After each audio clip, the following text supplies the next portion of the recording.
amigos, sejam muito bem-vindos.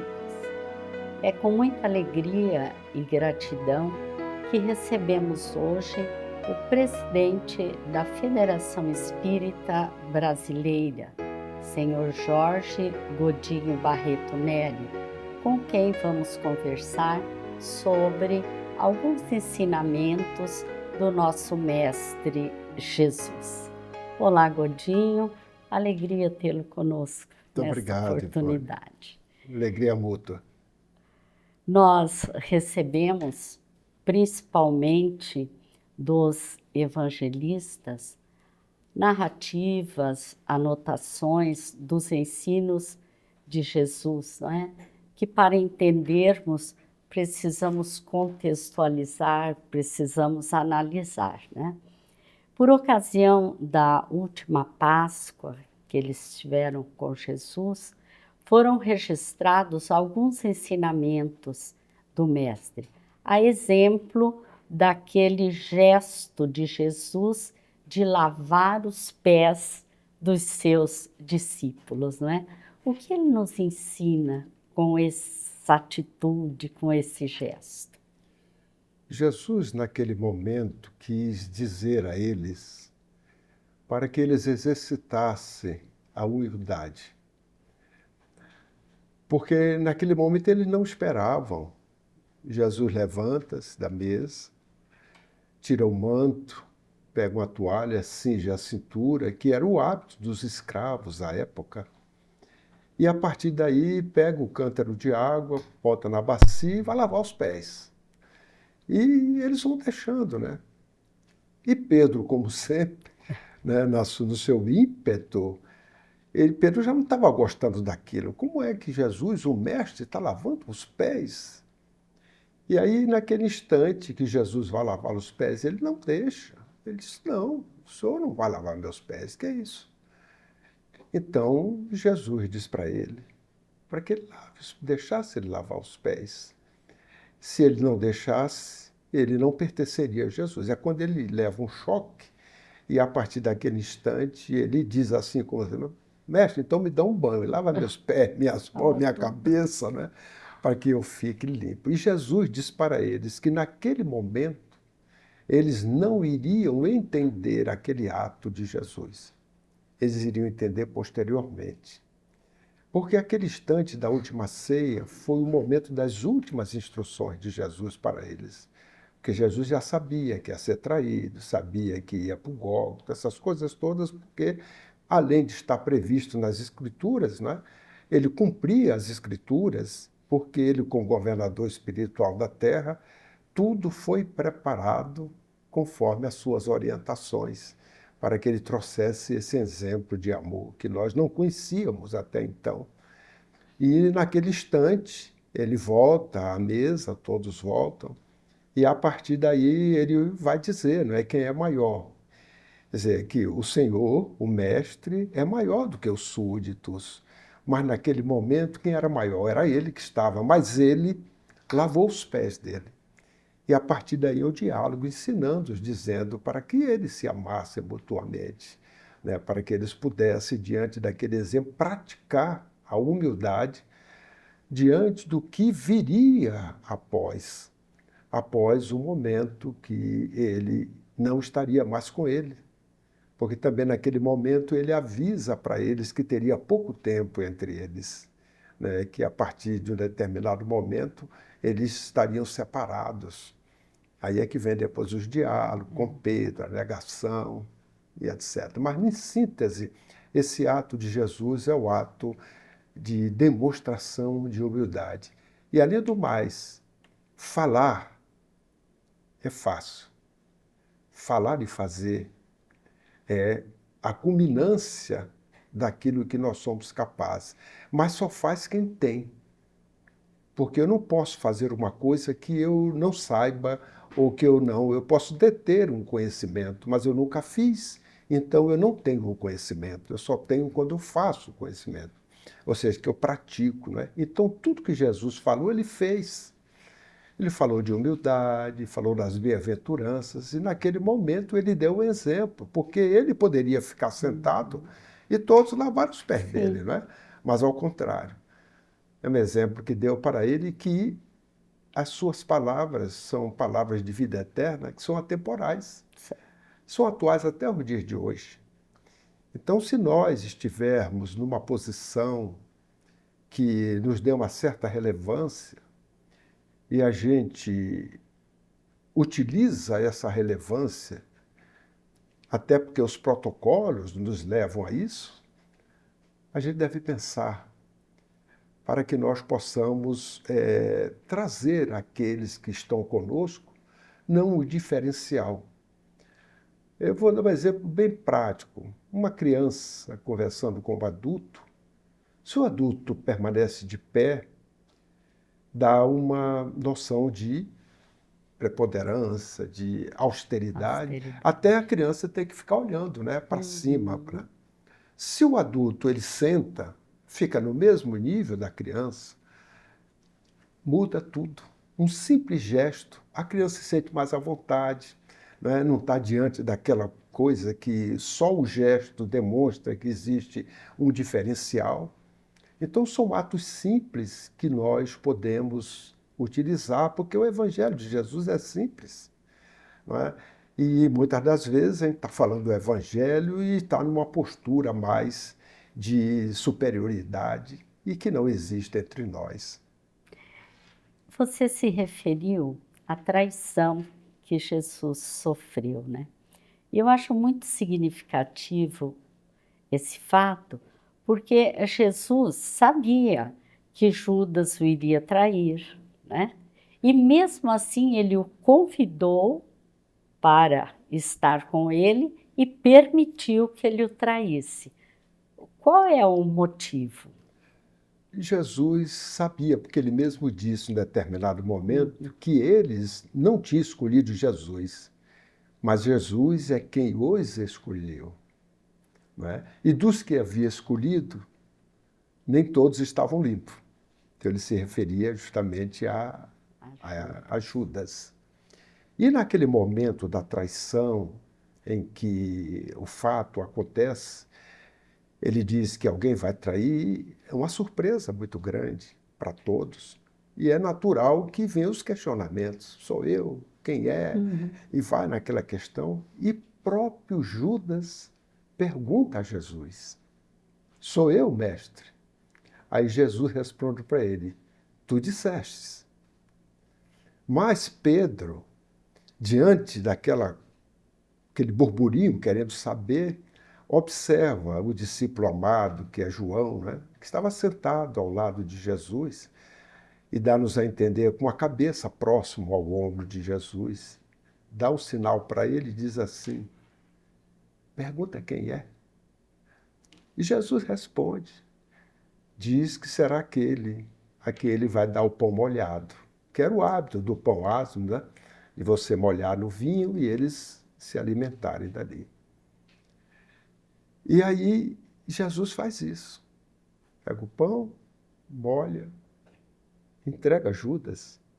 Mas no momento que ele entrega, ele diz para Judas: fazes rapidamente o que tens que fazer.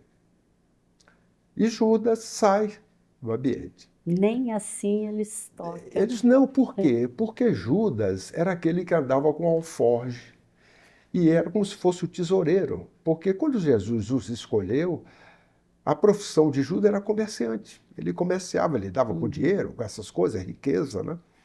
E os parcos recursos daquele colégio apostolar que ele administrava era Judas. E eles pensaram naquele momento que Jesus tinha pedido a ele, Jesus disse: ó, fazes rápido o que tens que fazer. Aí ele saiu, imaginaram que ele ia comprar alguma coisa para a ceia, imaginaram que Jesus tinha pedido para ele comprar alguma coisa para os pobres, e assim passou.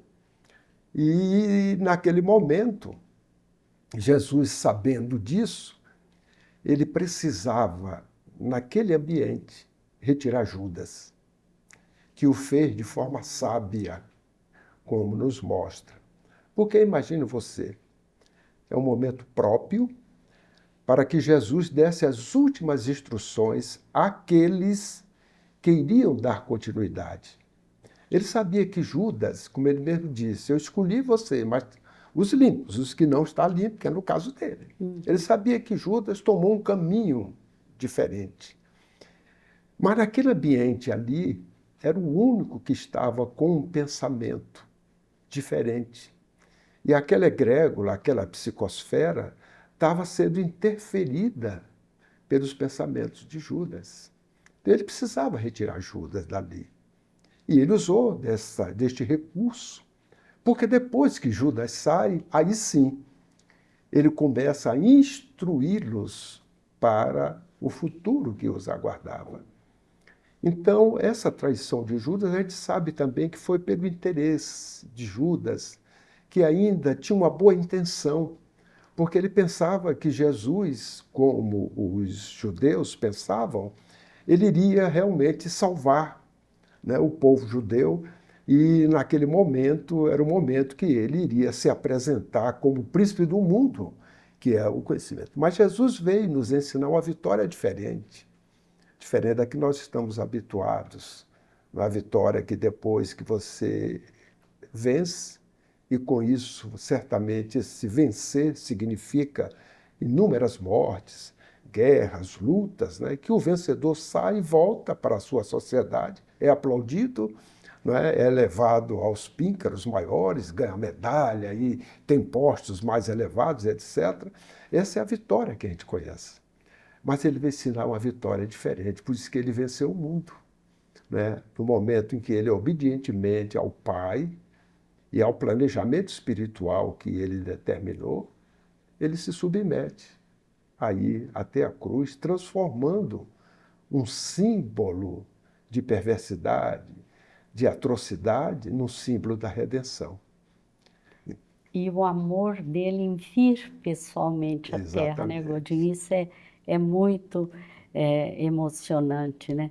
E com relação à promessa de Jesus de que ele enviaria outro Consolador, ele já prometia a vinda do Espiritismo? Olha só, quando ele promete o outro Consolador, ele está afirmando que o Consolador não é o outro.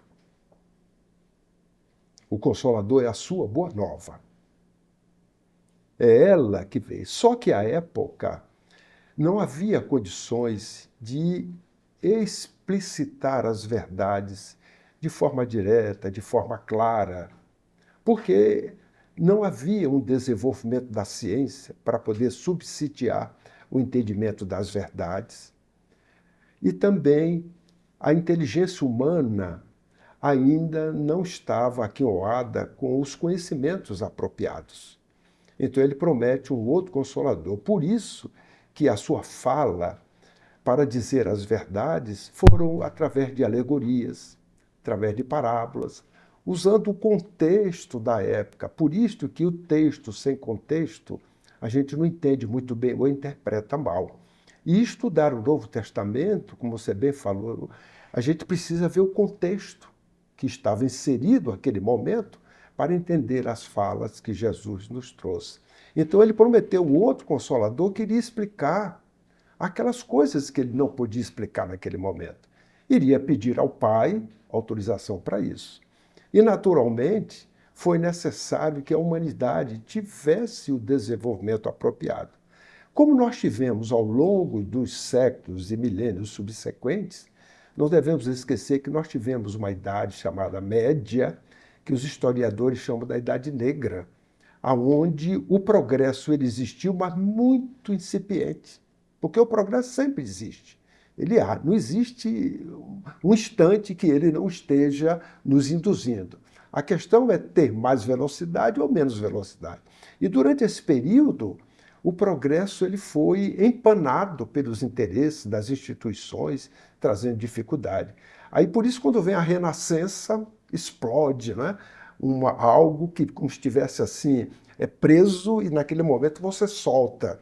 E a humanidade cresce, aparecem as ciências, as filosofias, etc. E vai preparando um terreno para que chegasse no momento certo, na hora exata. Não podia chegar nem antes, nem depois. vem o Espiritismo. Só que o Espiritismo, diferentemente das religiões, porque toda religião, a sua gênese, ela é proveniente de um ser humano, de um homem que a criou, ou de uma instituição que assim o fez. Mas o Espiritismo, nenhum homem na face da Terra se arvora a dizer que é o criador do Espiritismo. Não existe. Porque o Espiritismo, ele é de origem divina. Foram os espíritos que vieram trazer essa boa nova.